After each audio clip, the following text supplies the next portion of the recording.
when they moved to this country and immigrated, they moved because they wanted a better life. So they wanted their first child to be a gymnast. And there's always this funny story that my parents used to say, and my dad used to say with such enthusiasm, at 6 months, we didn't have a washer or dryer. We had a clothesline. And they wanted to test my strength. And of course, they're like, we'll see how strong she is. This is going to be a telltale, sign that she's going to be a gymnast if she can hold on. So I literally held on at 6 months to that clothesline until it broke.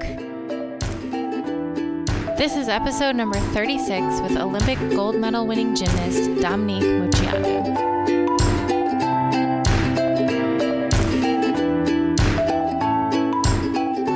Welcome to Pursuing Health. I'm Julie Fouché, medical student and former CrossFit Games athlete. Here, I bring to you information and inspiration from experts and everyday individuals for how to use lifestyle to maximize health. Thank you so much for joining me. Now let's get started with this week's episode. Welcome back to Pursuing Health. In this episode, I sit down with Olympic gold medal winning gymnast and the youngest member of the Magnificent Seven, Dominique Moceanu. A little bit about her before we get started. She was born to Romanian immigrants, and after showing promise as a gymnast from a very young age, her family decided to move to Houston, Texas, so that she could train with the renowned coaches Béla and Márta Károlyi. She would go on to have an incredible career, ultimately achieving her dream of becoming an Olympic champion in the 1996 Olympics in Atlanta with her team. However, despite this success, she endured tremendous instability and abuse in both her training and her home environments throughout her career. She eventually sought emancipation from her parents to recover lost earnings from her career as an elite gymnast, and it wasn't until her relationship with her now husband, Dr. Mike Canales, developed that she started to process the mistreatment she had endured and begin the path to healing. Another surprise came in 2007 with the discovery of her long-lost sister, Jennifer Bricker, who was born with no legs and who her father had given up for adoption after her birth. Today, Dominique lives in Cleveland with her husband, Mike, and their 2 children, Carmen and Vincent. She's reconciled with her father prior to his passing, and she works to catalyze change in the world of gymnastics so that future generations will experience a training environment that's both safe and healthy. I was lucky to work with Dominique and Mike on my own gymnastics and get to know both of them while training for the 2014 CrossFit Games.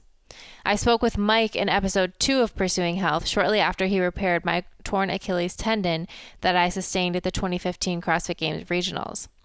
I've heard various aspects of Dominique's story from her over the past few years, as well as read her memoir, and each time I'm blown away by the strength and the resilience that she displayed from a very young age. I was so excited to finally sit down with her to share some of these stories with you, and also to hear her shed some light on the recent 2016 Olympics and how gymnastics has evolved over the past 20 plus years from her vantage point. Before we get started, I have a few quick reminders. First, if you're enjoying the podcast, please head over to iTunes to subscribe and consider giving it a 5-star rating. You can also head to my website, juliefouché.com, where you can enter your email to stay in the loop with the podcast and everything else I'm doing with my biweekly newsletter. I'm also always looking for inspiring stories to share. So if you or someone you know has used lifestyle to overcome a serious health challenge, please send your story to me at info@juliefouché.com, and I'll select some to share here on future episodes. If you're interested in training with me, check out my program through Beyond the Whiteboard. This is the actual training that I do now, 5 days per week, 1 hour per day, scheduled out for you minute by minute from warm up to cool down. We also have a Train on the Go program that's perfect for helping you get your workouts in on vacation or during a busy time at home. For more info or to try the program out yourself, visit beyondthewhiteboard.com/juliefouché. Also, please remember that although I'm nearing graduation from medical school, this podcast is meant to share the experiences of individuals and does not provide medical advice. So with that, let's get started here on episode 36 of Pursuing Health, featuring Olympic gold medal winning gymnast Dominique Moceanu.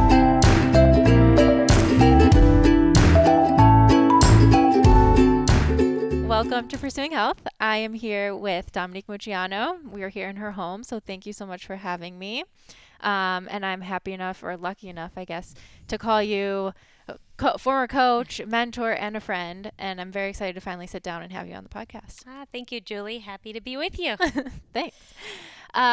So I was thinking we could maybe just start with how we met, because I think that's an interesting part of our story. And then give some background about our relationship. So I, of course, grew up in the 90s as a gymnast. And so like all other 90s gymnasts, I was obsessed with the Magnificent Seven. And I had the VHS that I watched over and over again of the 96 Olympics, which of course you were part of that gold medal winning team and one of my favorites to watch. I think you were most people's favorite to watch because you were just so animated and excited and looked like you were really having fun out there. So of course I looked up to you as a young gymnast. I did gymnastics through high school. And then actually looking back, I have a picture of meeting you for the first time at the Arnold, which was a gymnastics competition in Columbus when I was probably around 10 or 11 years old. And little did I know that we would actually meet again later here in Cleveland. So maybe you could talk about how you first found out about CrossFit and then how I guess you started teaching some gymnastics seminars at local CrossFit gyms, and then we ended up ultimately meeting. Yes. Well, my husband, Mike Canales, he introduced me more to the CrossFit community and really was fascinated with CrossFit. And he had some people reach out to him and wanted possibly to help with some gymnastics and have us both help with some of their gymnastics, and some of the CrossFitters became his patients. And so long story short, we just kind of fell into it, really. Mike had heard a lot about the community and was really intrigued. We knew that we could help in the gymnastics portion of CrossFit, and we started honestly with a seminar at one of the local CrossFit CLEs. And it was really a fun experience because we got to teach what we loved, gymnastics and mobility, and really tried to incorporate gymnastics in the world of CrossFit. Even though you have it there, it wasn't really specifically worked on at that point in time. There were only 2 boxes in Cleveland when we did this. And I mean, look how many there are now. Right. So to be really on the forefront of those things was very exciting. It was a way that we could open gymnastics to another community that was already including gymnastics in their practices, but they didn't know the specifics of how to be, good at the gymnastics portion, at the flexibility. How do we get better at these muscle ups? How do we get stronger in that area? And how do we use these techniques to help them? So that was our first real introduction to CrossFit and introducing gymnastics to CrossFit. So after that, shortly after, we met you at the other CrossFit that was open in Cleveland in the Beechwood area.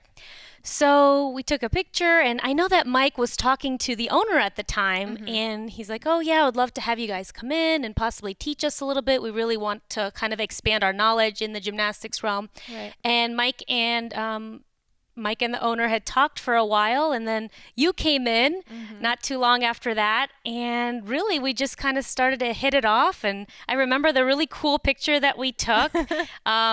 You, me, my sister was in town, my children, Mike. So we took a really cool picture in that CrossFit gym and box. And Mike on the rings, and we had everyone doing something. And that was really our first time that we met. Yeah. And I still remember that because I was sitting in a coffee shop studying, and I got a text from the owner saying, oh, would you be interested in meeting Dominique Moceanu? And I was like, what? I didn't even realize that you lived here in Cleveland. And so for me, that was a very exciting opportunity, and I had a great time getting to know you guys a little bit and talking to you when you came to the gym. And then it was actually also perfect timing for me because at that time I had been taking a year off from competition, and I was thinking about getting ready for the next year coming back. And one of the areas that I wanted to focus on was gymnastics.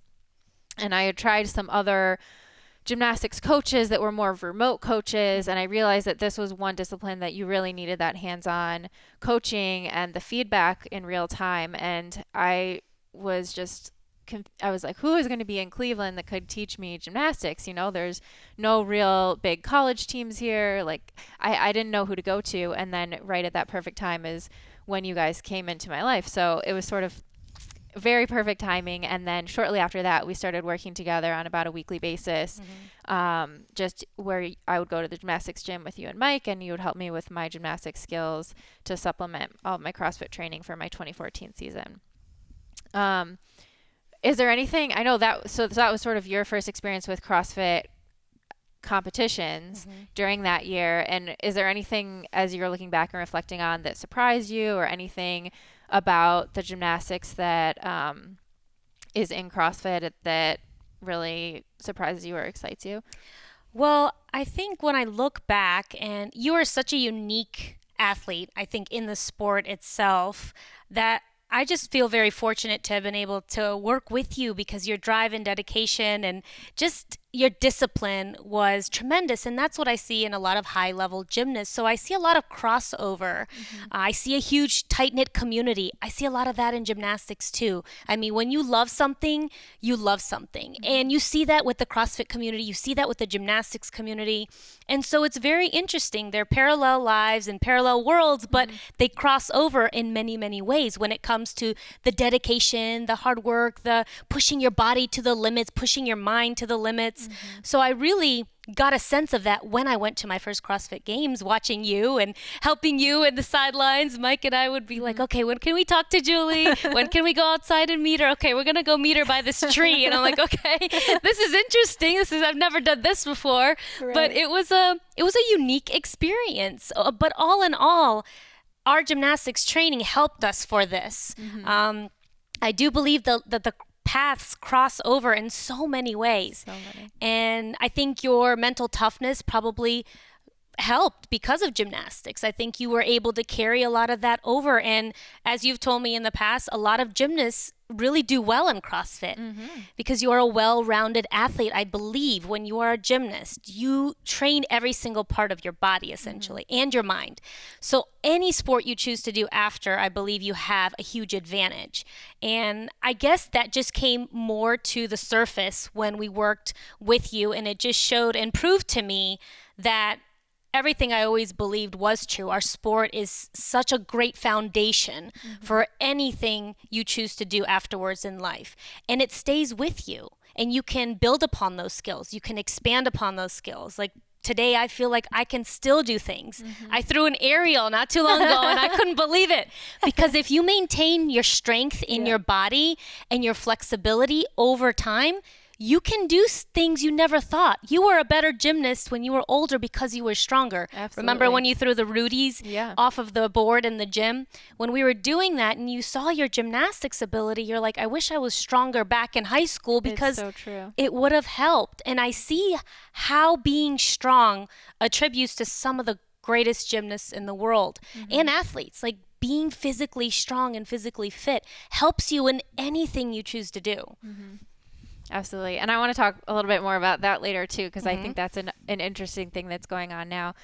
But I do want to talk a little bit about just your life in general, because I think a few months into working with you, I finally had the time to sit down and read your memoir, Off Balance, which is fantastic. And I recommend everyone read it because it was one of those books that I can't remember the last time I couldn't put a book down, but I really couldn't put it down. I don't know if it's because I knew you, but I couldn't put it down because it's just unbelievable, the experiences that you've had in your life and the things that you have overcome, and then how you've come out with such resilience and so strong now today.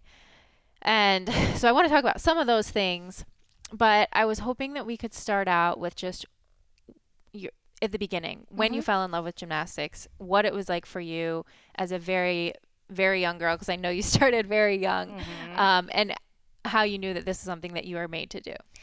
Well, my very first lesson in gymnastics was at age 3, but there's a funny story. At about 6 months, my parents, who were born and raised in Romania, they wanted their first child to be a gymnast because Nadia Comaneci was from Romania. She was the pride child of Romania. And the sport of gymnastics was huge in Romania. Other than soccer, I mean, gymnastics was it for every little girl wanted to do it. So my mother, being Nadia's age, always loved gymnastics as well, saw her grow up in the sport. And my parents decided when they moved to this country and immigrated, they moved because they wanted a better life. So they wanted their first child to be a gymnast. And there's always this funny story that my parents used to say, and my dad used to say with such enthusiasm. At 6 months, we didn't have a washer or a dryer. We had a clothesline. And they wanted to test my strength. And of course, they're like, we'll see how strong she is. This is going to be a telltale, sign that she's going to be a gymnast if she can hold on. So I literally held on at 6 months to that clothesline until it broke. And my parents caught me. And it was so funny because my dad's like, aha, you're going to be a great gymnast one day. And so it was kind of like. So that's the test. That's now everyone's going to test. take their 6-month-old. Yes. Yes. If you can find a clothesline, you can, use a bar, I guess, these days. But yeah, I mean, my mom hand washed all the clothes and hung them up to dry. I mean, she did everything very old school because they didn't have a washer and dryer. So that's kind of the funny first story of really them showing desire and having me test, my strength. And they're like, she's going to be a gymnast. So by age 3, I started gymnastics and I just loved it. I mean, they put me in a tennis class and a gymnastics class around the same time. Tennis was great. It's a beautiful sport. It wasn't for me. I was never going to be tall enough anyway. So in a way, gymnastics chose me. I just was in the gym and I loved it. It was a huge playground. And I just loved bouncing on the trampoline like every little kid does. I had a lot of energy. And also, it gave me a sense of just something to love. Like I just really fell in love with it. And I was very good at it very early on. I moved through the ranks very quickly. And by the age of 9, I said out loud, like for the first time, like, I want to go to the Olympics. I want to, win a gold medal. And I did the very first interview that I ever did with local television, and anybody that really knew me knew my heart because I watched the 92 Olympics, and they knew I had the desire to be an Olympic, medalist. But the first time that somebody outside of my parents and coaches finally came to the gym was that Tampa news station when we were living there, and they were doing an Olympic hopeful segment, and they said, what do you want to be? I said, I want to be an Olympic champion. I want to win a lot of medals and be on TV a lot. I was so funny in my 9-year-old voice. Yes. So that's really when the journey officially began. I mean, it always begins when you first start because you have those years, formative years that you need to develop your training. But at 9 was really the shift. At 9.5, I moved to Houston, Texas to continue elite training. And I was training 40 plus hours a week at 9 years old. I mean, I was already a junior elite gymnast, and I competed my first international competition representing the United States at 10 years old in Brazil for the Pan American Games. That's incredible. So it was a lot that happened in a short amount of time, definitely. And at such a young age. And where do you think that came from? Because that's one of the things I've always admired about you is just your conviction and your belief to just say, nope, I'm 9 years old, I'm going to be an Olympic champion. Where do you think that comes from? People ask me that, and sometimes it's really an innate thing. I mean, nobody ever taught me. I never went to a sports psychologist to teach me how to think. It was just innate from the moment I can remember being in the gym. I wanted to be the best. I wanted to win, and I knew I could win. That's the difference is sometimes you want it, but you doubt yourself. Like every time I went into a competition, I was going to win. I knew in my head that I could do it. And I think you have to have that belief in yourself when you're a competitor, when you're a competitive athlete. You have to know that you can do it before you do it, because you don't have to have that room for doubt, because when the doubt creeps in is when you start to doubt yourself, and then you start to make errors. And so that's something that I think it was driven just by wanting to be a champion, by wanting to be the best I could be.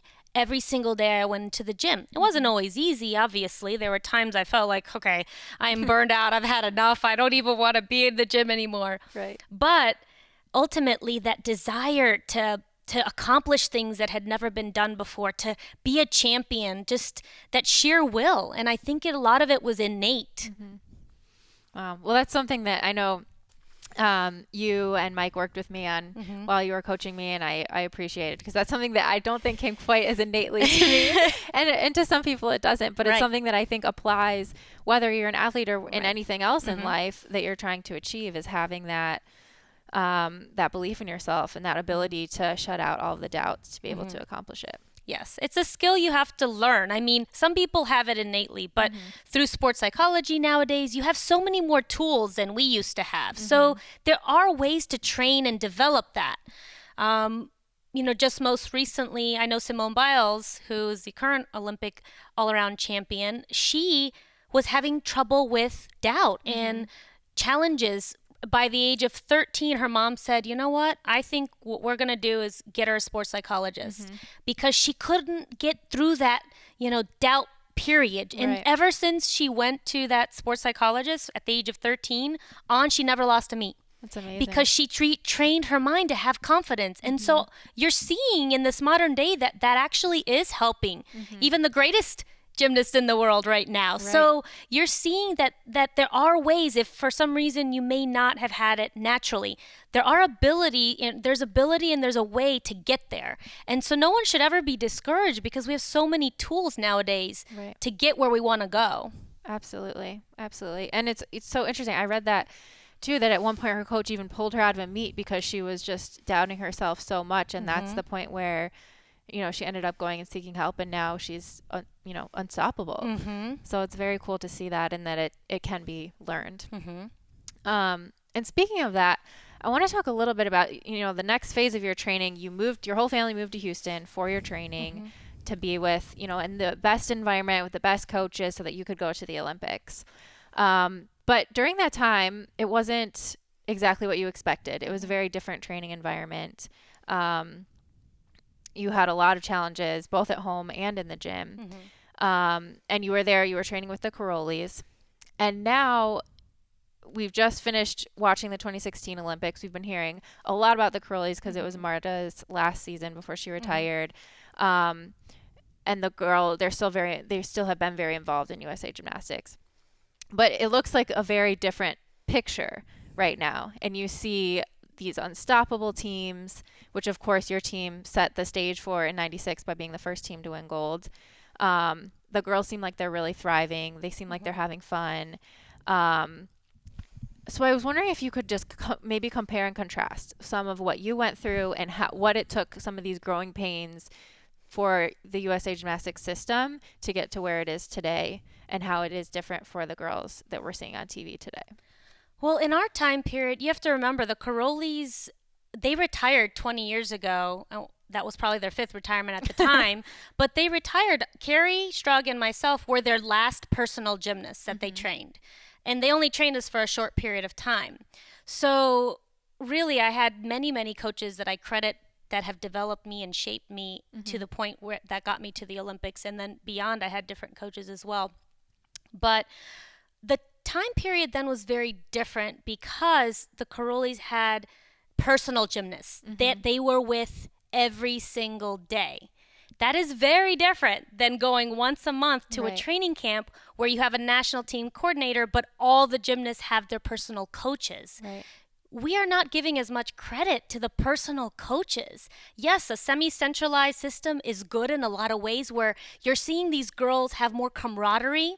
We didn't have semi-centralized system back in 20 years ago. And can you explain, just for people listening, what that system looks like? So the system changed after the 96 Olympics. Originally, Béla took over, but the methods were too harsh that were used. So then Béla basically got pushed out by the coaches and by the gymnasts because the 2000 experience for the young gymnast training was horrendous.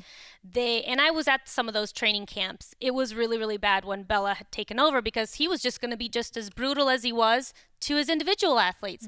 Well, that didn't go well with the national team girls who trained in a very different environment with the other coaches, and they weren't used to this, and the coaches didn't know what to do because this was stemming down from the top of the organization. They were implementing this because they thought this is what we need to win. Well, it worked where we didn't have this before and we just won.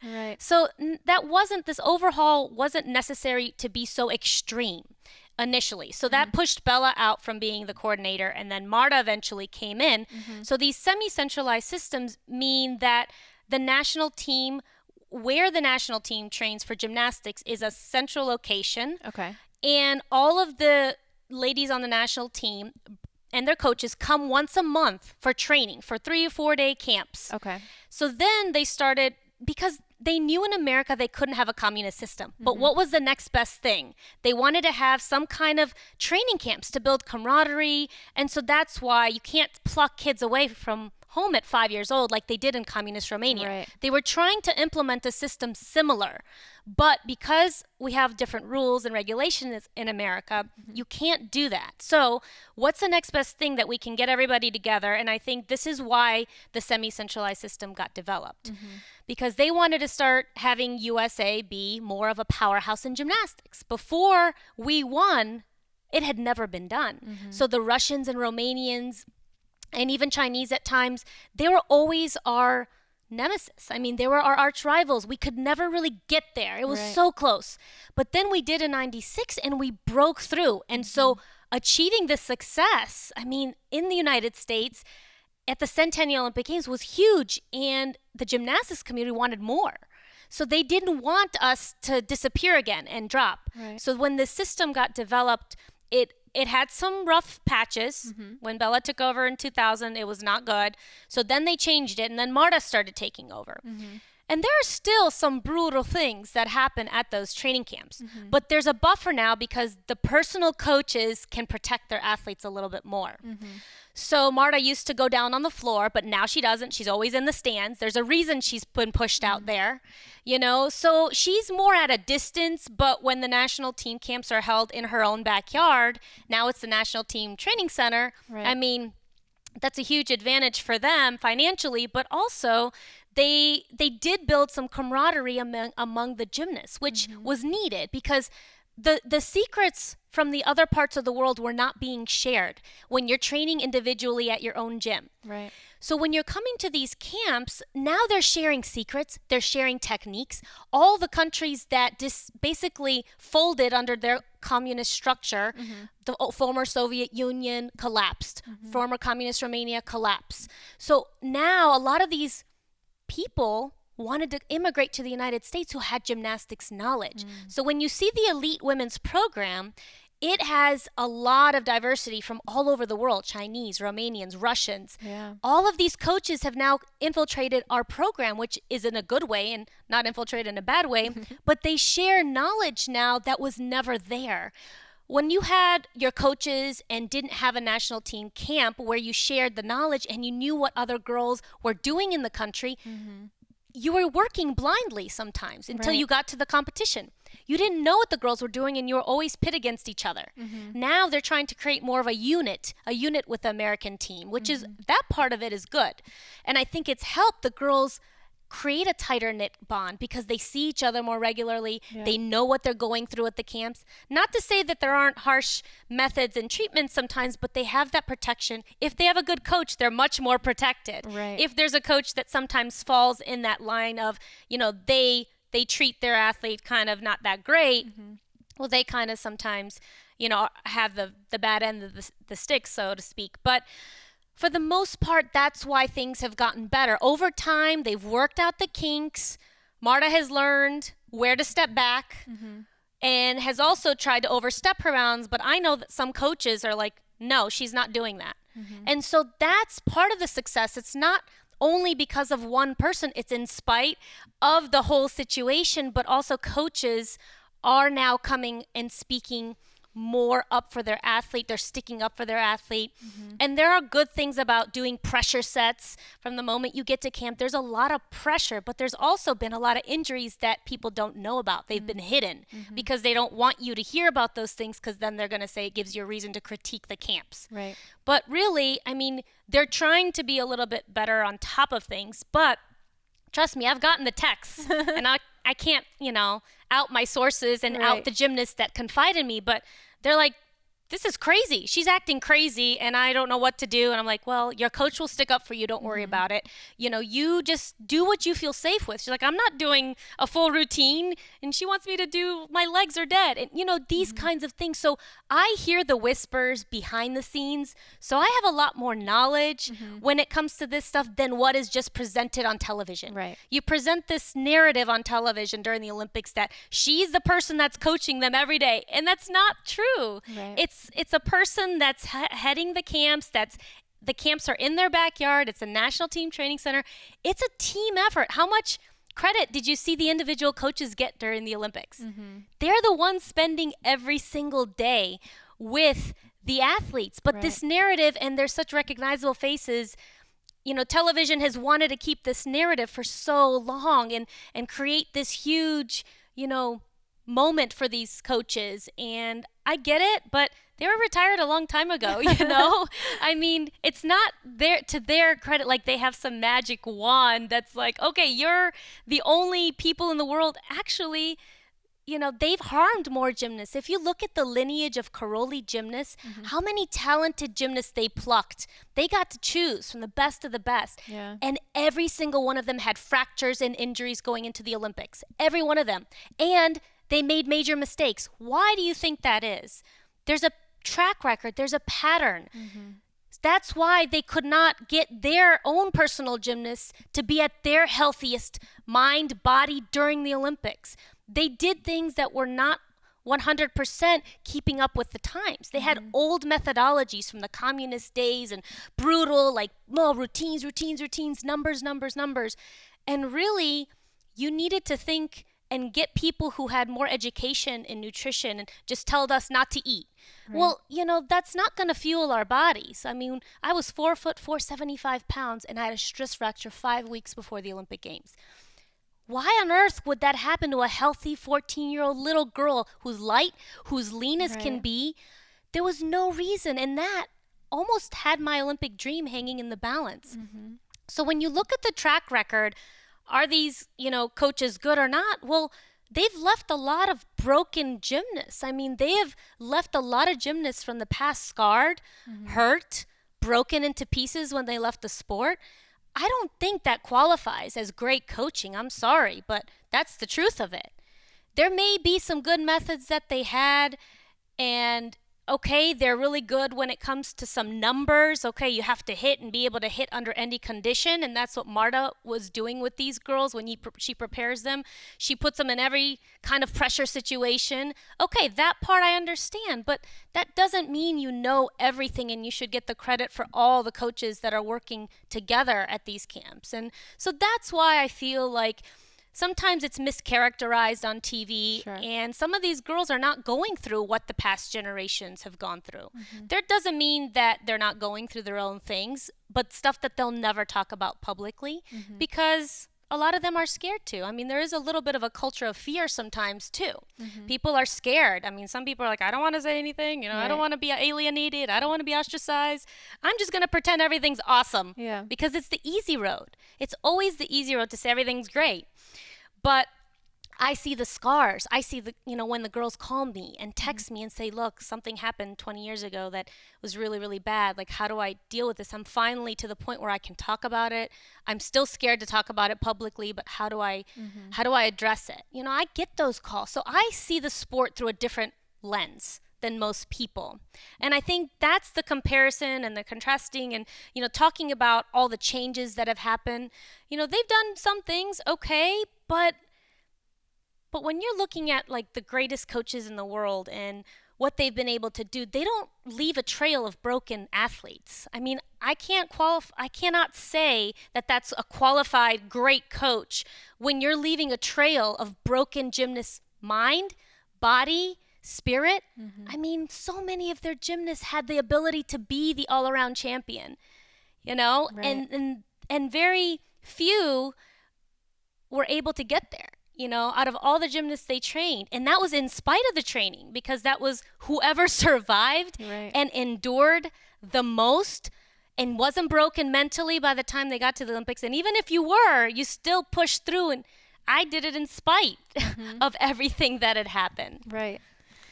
And you talk a lot about that, some of those methods and that experience in your book. And you were there training every day for 4 years before the Olympics, which was very different, as you say, from going once a month for a couple of days and then having your personal coach. And I know that you also, during that time, during your whole career, went through a lot of different coaching changes, and it was difficult to find a really stable environment to train. How important is that coaching-athlete relationship, and what are some of the things, like the good qualities that you look for in a coach to be able to support their athlete? It's so important to have a good coach-athlete relationship. You can only be at your best if you're both working to be at each other's best. So I stayed at the same gym while other gymnasts were like, I can't take it here anymore. I'm leaving. Right. Left, came back, left, came back. Some of them left for good. While I stayed from the age of 9.5 to 14, and I had 14 different coaches. And it's such a formative time in your life, too. Yes. You're, barely a teenager at that point. Right. And so when the Corollas went to the 1992 Olympics, I was just a junior hopeful, and there was another junior hopeful that was placed with me in the senior team, like the girls that were training for the 92 Olympics. And basically, it was that year that they were like, we're going to be done with gymnastics. And so we were just getting some experience with them, but we weren't sure yet if they were going to retire. We weren't sure. So we were placed with them, and oh my gosh, I was like in fear every day I went to the gym. I was like so scared to even ask to go to the restroom because I was like, they're not going to let me go. I mean, that's how much fear I had in me going to the gym every day. That's how much the environment was so different than I was used to. I was just terrified. And that's not a great mindset for a 9.5 and 10-year-old to be at her best, to be scared every time she's going into the gym. But somehow, I mean, I loved it. I wanted to do it. And I was like, well, if this is what it takes, I guess. I mean, it was kind of warped. It wasn't really a good introduction to like, this is how you're supposed to train for the Olympics. Is it really supposed to be this ruthless and so heartless? I mean, I didn't get it.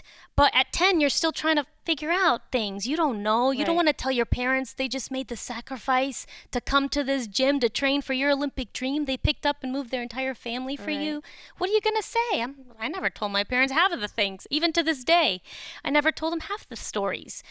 But I was one of the few that stayed. So for those, years, I had a revolving, door of coaches. And it just showed to me that how important it is, and this is later in life, it is to have a stable coach-athlete relationship.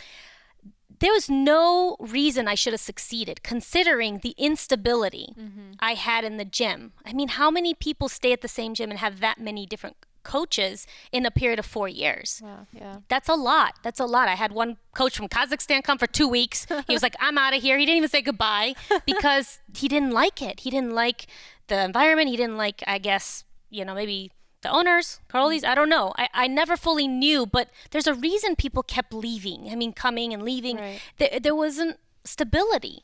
And for me, who was trying to train for an Olympic dream during that time and being pushed through with coaches that were mediocre, and then you bring, these new coaches, and then again, there's a learning period, there's a learning curve between each other, like how each other works. Right. Again, you're starting over. I felt like I was starting over so many times, and it was really, really difficult to stay motivated. But I still had that dream and that goal in my heart, and I wanted to do it and pursue it. But it was just like every time I felt like I was kind of getting ahead, then I'd get again. It was like deflating, like every time, and then back again. And it was just so discouraging at times. But then there was a godsend, and the one great coach I had in my childhood, like an amazing coach, he was one of them. But he's the one who developed me to become the junior national champion and the senior national champion, to be the youngest ever in history still to this day, and then to be in the Olympics and to have the different skills that I did, because I wasn't a typical Karolyi gymnast. I had a lot more diversity in my skills because I was trained by a Russian. Okay. And so when you see my skills, a lot of them are a little bit different, and the technique is different. I evolved a lot during that age 12 and 13, the time where Alexander Alexandrov came. That was the best decision the Karolyis made at the time, to bring him in, and he stuck with me because he knew that I was talented. I remember he used to say just some funny things about, like, when Béla would come in, he'd be like, he'd be like, he's like, because he wanted me to do things, and he's like, he doesn't need to pound your legs so much. We need to work on trampoline to save your legs. And I really loved when I worked with him, because he seemed to have a method that wasn't just pound, pound, pound. It was a method of longevity. It was a method to develop me, to work on my techniques, to do skills that he knew how to teach me. I was doing inverted, giants and all these things. He taught me a pack salto. He taught me the Shapashnikova. I mean, all these things I learned with him. Double layouts. I even threw a double-double when I was first with him, tuck double-double. And I got lost a little bit in the air, I remember. But he was trying to teach me how to do double layout, full out dismount off of bars. Wow. At age 11, 12, 13 to get that spatial awareness. Right. He was teaching me how to do the power hurdle, round out backhands, and backhand full ins on the trampoline, backhand full ins. So he was teaching me how to develop power. And I see that had a method now. Béla never taught me a skill in my life. How can the greatest coaches, or what they claim to be, or people claim to have them be, never teach you a skill in your life? I didn't get that experience, so I don't know if anybody else did, but I was taught always by the Russians that they brought in. And they did bring them in to help us in the areas they were deficient in, which is fine. I mean, I think we all need that. But he was truly the coach that molded me and made me the gymnast I was before the Olympics at that young age. Because I had some things I needed to polish. And he taught me the backhand 3 layouts on beam. Wow. He taught me that. He was making me do backhand on beam, and I was like so scared at first. I was like, you want me to fit 3 backhand springs on the beam? I've never done this. I was like nervous at 10 years, 11 years old, I would say, because he started around 11, 12. But it was just a little bit nerve-wracking when it was like, ooh. But I ended up doing it, and he was teaching me developmental stages, and I didn't know that. I wasn't taught that stuff with other coaches. But he was truly a coach that could take a little child and bring them all the way into an elite career. That was always what amazed me by him. He could take anybody. If you had talent and you were a little child, he could take anybody all the way from the baby years, from like 3 years old, all the way up, and make you an elite gymnast and make you a good one. So that was his method. I mean, I saw things in him as a coach that I was like, thank you. It was my most stable year and a half with him that I spent, and I learned so much. I was training 3 times a day in the summer. Sometimes it was just me and him in the gym all alone 3 times a day. And I was like, until finally a couple of others came. But that whole summer, it was just us. It was brutal. Just us at the ranch too, where the national team training center is. It was just us. I was like, but I grew a lot. I grew a lot that year. He taught me so much. And then when it was pulled out from under me, so right before 95 nationals, Béla comes in and basically is like, I'm taking over, and he was fired. Just out of the blue. Out of the blue. Didn't even have an explanation. I didn't even have a chance to say goodbye. He didn't have a chance to say goodbye because the Karolyis wouldn't let him come back in the gym and say goodbye to us. And it was so abrupt, and I was like, no, not again. Here we go again. But Béla was already initially starting the transition back in, so he was with Alexander sometimes, but then some days he wouldn't. When he would go to his ranch, he'd be like, Alexander, you take over the next couple of days, I'll be back, or whatever. And that was fine. We were all like, phew, good. Okay, we're back to normal, But there was a level of intensity that was unnecessary sometimes when the Karolyis walked into the gym. It was like the air got cold and everything got crisp, and it was like tension. But it was just one of those things that no matter what, I wanted to be a champion still, and I didn't let any of those things get in my way. But I have to say, I mean, that's why I credit him so much. Alexander taught me how to be a great gymnast. I mean, he taught me skills, and he finessed my form and all the things that I needed work on. I mean, he had the detail and the eye to see it and to know what I needed. He was working skills with me that were way beyond my years, and I never got to fully finish them because it was so abrupt that, he got fired. But still to this day, I mean, when I think of him, I smile about that time period, because even though it was hard, and there were times where it was just like brutal in the sense of like we're pushing ourselves and we're in the gym a lot, but not in a bad way. It was just like a lot of effort. A good way. In a good way. I was just really thankful for that time, because had it not been for him, I don't know where my gymnastics would have been, honestly. Right before the nationals, that's how I became the champion. That's how I became, in the next year, I was able to kind of still continue that. But I missed him dearly. I mean, gosh, I missed him dearly. I wanted him to bring me to the Olympics. I wanted him to bring me to the World Championships. But, he didn't have the name the Corollas had and the political pull in the United States, but he certainly had the knowledge, and the knowledge is key. I think having a coach-athlete relationship that is strong, that is open, communicative. You understand the goals. It's very important. Like, I never knew where we were going when the Karolyis coached me. I never knew what's the method. Like, sit down with us and tell us it was just come in and go. It wasn't like we had a strategy. I didn't know how to prepare for it. It was just, you come in and do what he says to do. But there's more than that, to develop yourself as your young self. And so I never felt like, and communication was a strong point for them. It was just, you come in and do your job and do what we say. And that's it. It was very dictator-like. But, I guess that's all they knew. To me, I look now to my son who's doing the sport, and I want him to evolve. I want it to be an evolution for him. I want him to have the same structure and balance of good coaches and in his life, and us as his parents can help coach him and have that development that he needs to be his absolute best. And we have this knowledge now. My parents did what they thought. They didn't know. I mean, I love them. I care for them. But they didn't know. They thought they were at the best place. Best for you, and you can't blame your parents sometimes because sometimes they don't know any better. But now we know better. And so for the next generation, my husband and I know, like Mike and I know what our children need. And if our son, who is showing the ability, the talent, the drive, because he has innate drive to be at this level and he wants to pursue it, I mean, we have everything in place that we will need for him. So I feel very fortunate for that. Absolutely.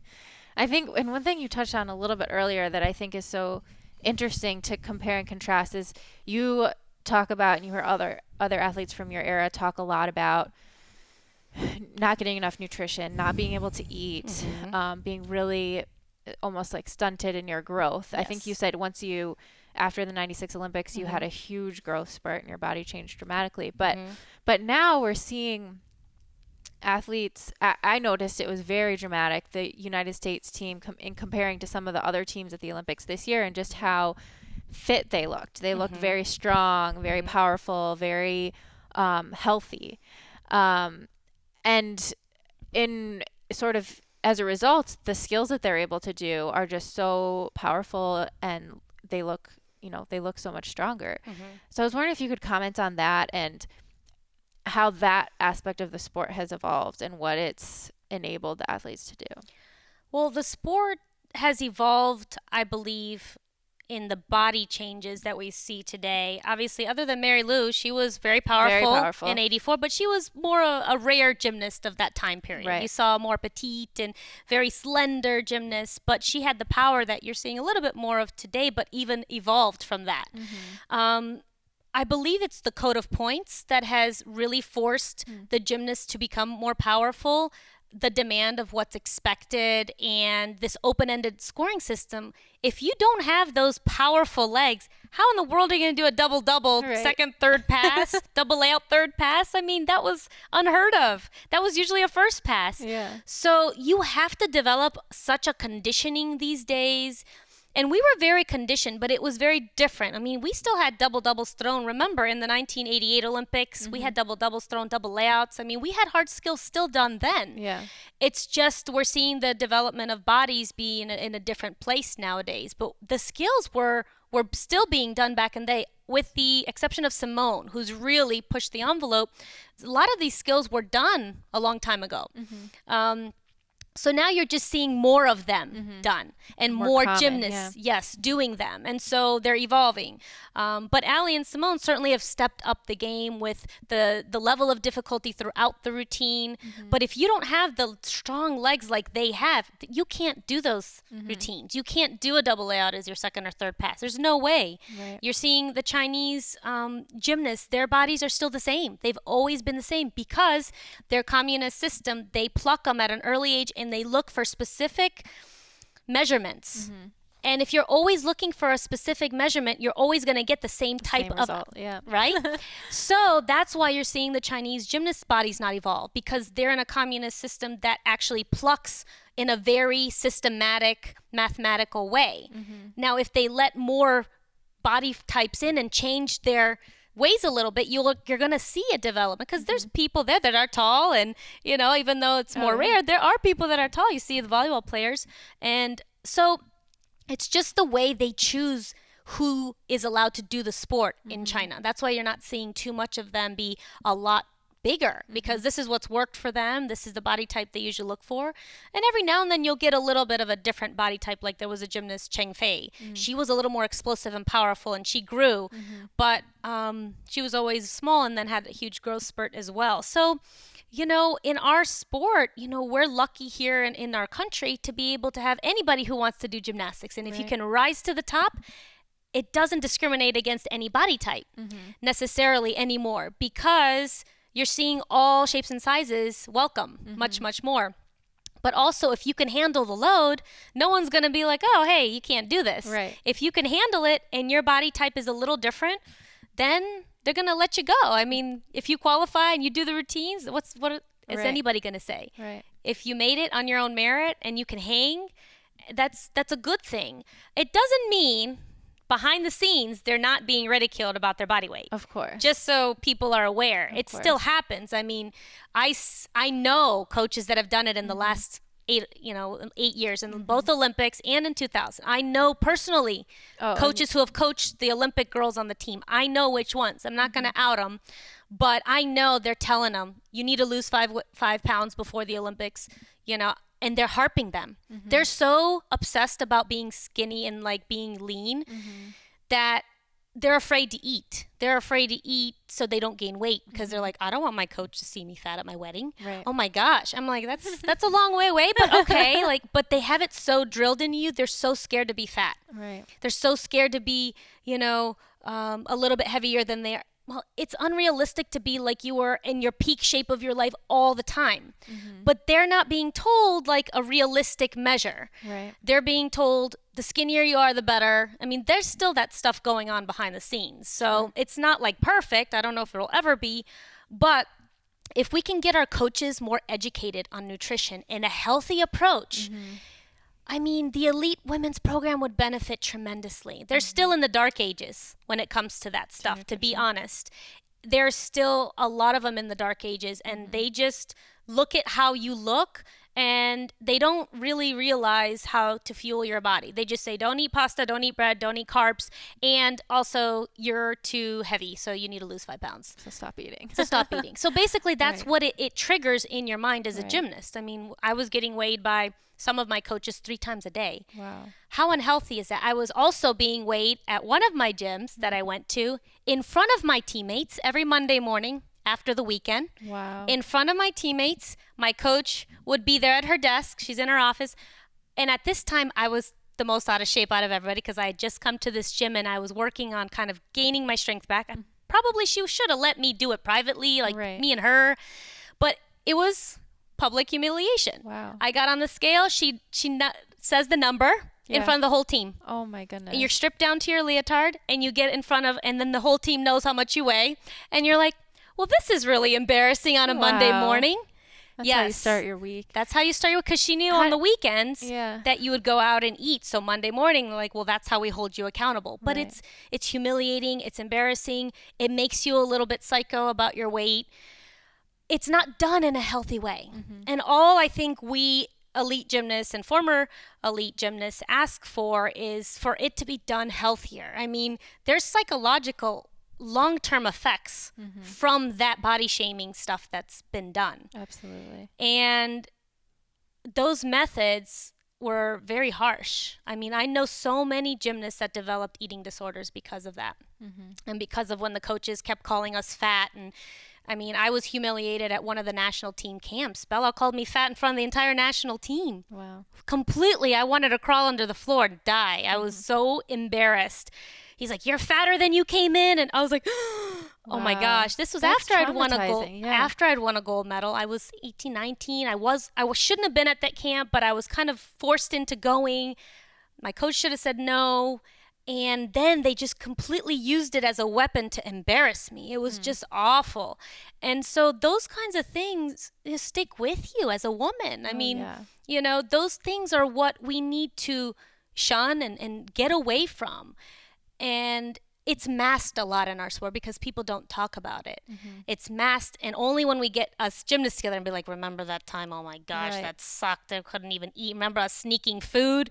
We have all these stories. Trust me, everybody packs an extra bag of just food when you go on international trips because you don't know sometimes when you're going to eat. Not get to eat. Yeah. Or if you're hungry, at least get a snack that your coach doesn't know about. Yeah. So, you know, that creates a culture of binging, hiding when you're eating. That psychologically has a long-term effect. When you're eating and hiding in a closet to eat, like, come on. That's not normal. No, that's not You normal. shouldn't have to do that. But you feel it's normal when you're training at the elite level because of the pressures you're getting from the coaches and external factors. I mean, being a young, developing lady in this sport is hard enough. But then you add that component on top of it, and it can make some people go literally insane. I mean, they can go from one extreme to the other because of the way these tactics have been brought upon us at different times in our careers.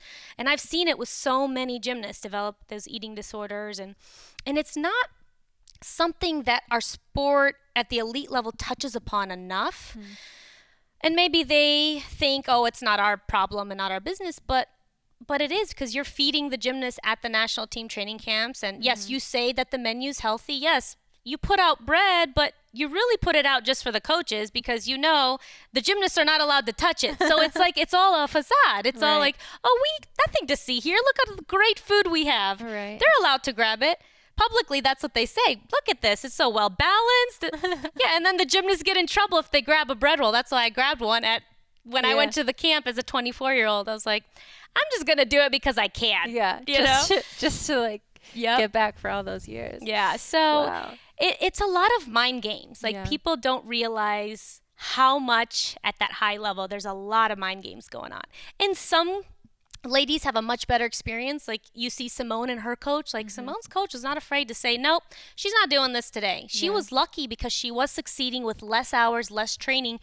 And I remember her coach telling me just this past summer when I saw her, she's like, I think other coaches are starting to see that, you know, our method's working because Simone's been so successful. And I said, because you stick up for her. You don't allow her to do overtraining.